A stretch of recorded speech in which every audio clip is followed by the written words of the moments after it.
The sixth need, sexual connection, beyond survival, beyond success. Human beings spend their lives fulfilling needs. We need food when we are hungry. We need water when we are thirsty. We need safety when we feel threatened. We need love and belonging when we feel alone. We seek esteem when we want to feel respected and capable. And eventually, many of us search for purpose, growth, and meaning.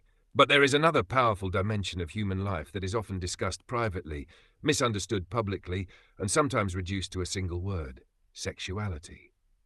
The idea of a sixth need should not be treated as an established scientific replacement for Maslow's hierarchy. Rather, it can be understood as a practical extension of the conversation about human needs, a way of examining how intimacy, sexual expression, emotional connection, reproduction, attraction, and life energy influence human behavior. Sexuality is not simply about pleasure. For many people, it is connected with intimacy, affection, identity, bonding, confidence, reproduction, emotional closeness, and the desire to feel deeply connected with another human being. And because it is powerful, it deserves something equally powerful in return: awareness, responsibility, and balance. From the moment human beings enter this world, the body begins carrying biological drives. We feel hunger, we feel tiredness, we seek warmth, we seek protection. As we grow older, another dimension of human biology gradually becomes more prominent: the experience of attraction and sexual desire. It is not something that makes a person immoral. It is not something that makes a person weak, and it is certainly not something that disappears simply because society does not openly discuss it. It is part of being human. But the important question is not whether sexual desire exists.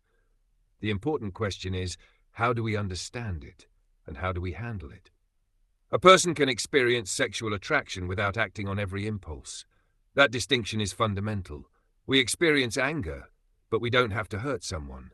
We experience jealousy, but we don't have to control another person.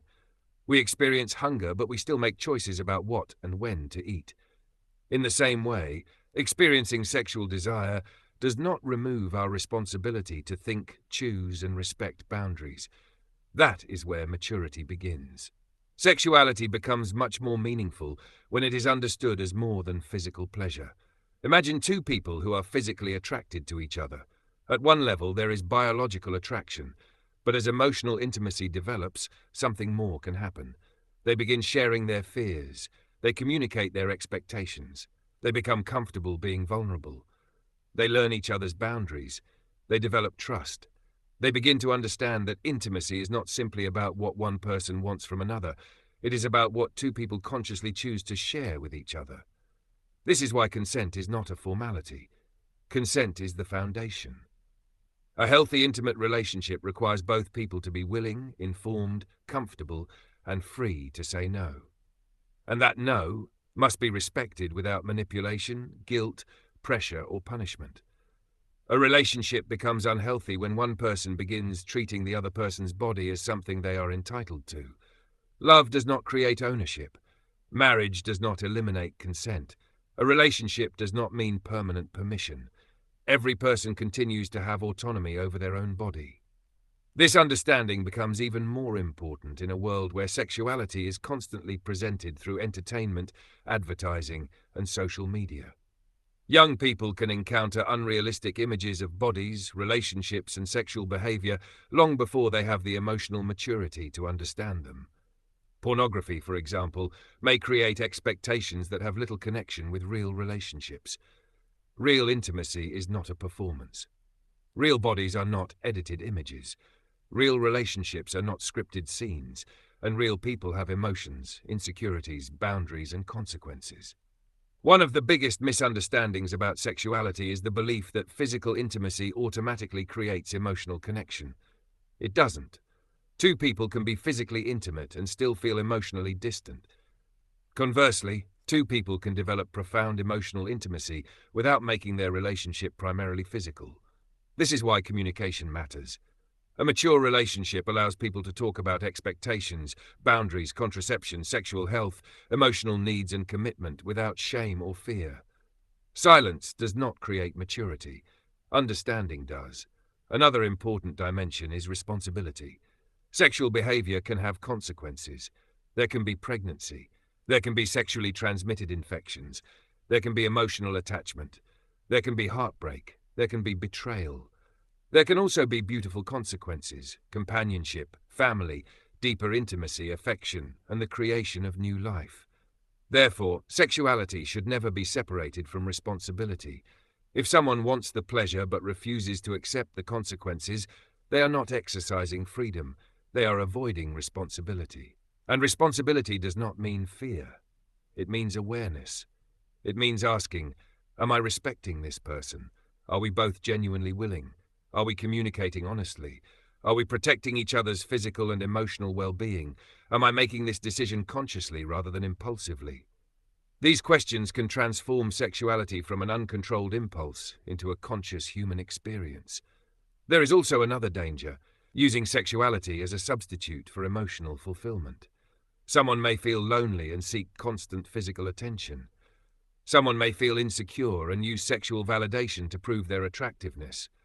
Someone may experience rejection and become obsessed with gaining approval. Someone may use intimacy to escape stress, sadness, or emptiness. But physical intimacy cannot permanently repair emotional wounds. Sometimes what a person thinks is a need for sex is actually a need for affection. Sometimes it is loneliness. Sometimes it is reassurance.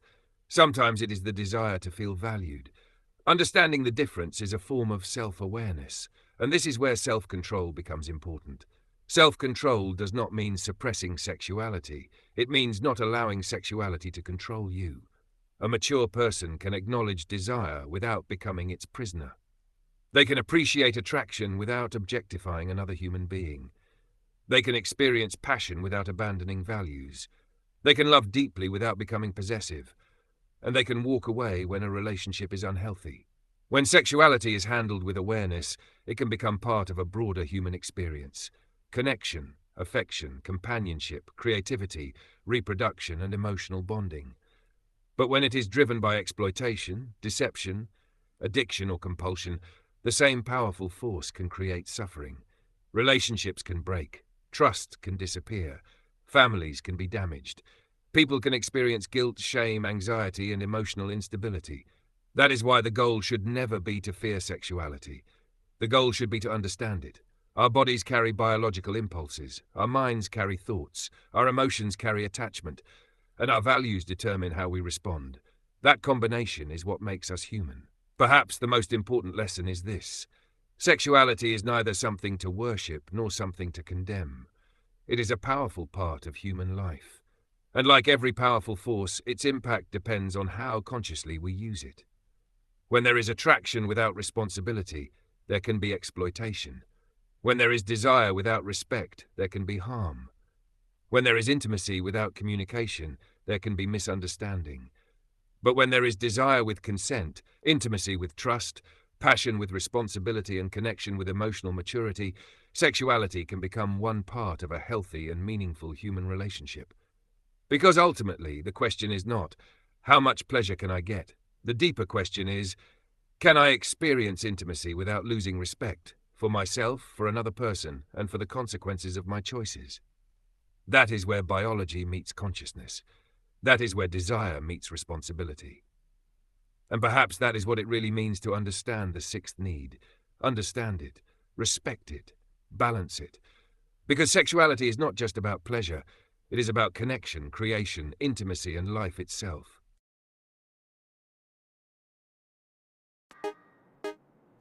Hi, namaste to all. Have a lofty day. Have a lofty day.